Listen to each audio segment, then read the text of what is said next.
ఒక చిన్న మంచి యూస్ఫుల్ ఇన్ఫర్మేషన్ అనమాట. ఏంటంటే టెంపుల్కి ఎంట్రీ గేట్ ఎగ్జిట్ గేట్ ఉండిద్ది. సో ఎంట్రీ గేట్ నుంచి అందరూ నార్మల్గా చాలా కామన్గా అందరూ అక్కడి నుంచే స్టార్ట్ చేస్తారు మన దర్శనానికి.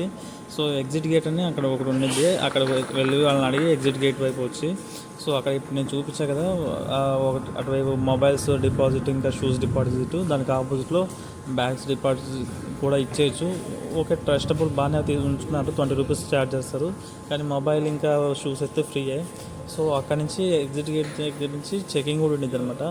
సో చెకింగ్ చేయించుకొని మొబైల్స్ అయితే ఆడవాళ్ళు కంపల్సరీ, బ్యాగ్స్ కూడా చెక్ చేయించాక మనం ఇంకా ఎగ్జిట్ గేట్ నుంచి ఎంట్రీ అయ్యామనుకో. నాకైతే 45 మినిట్స్ పట్టింది దర్శనం. సో ఎంట్రీ గేట్ నుంచి, మెయిన్ ఎంట్రీ గేట్ నుంచి వెళ్ళిన వాళ్ళకైతే 3 అవర్స్ అలా పట్టింది. కొంతమంది తెలుగు వాళ్ళు పరిచయమారు, వాళ్ళు చెప్పారనమాట. సో మీరు కూడా వెళ్తే ఎగ్జిట్ నుంచి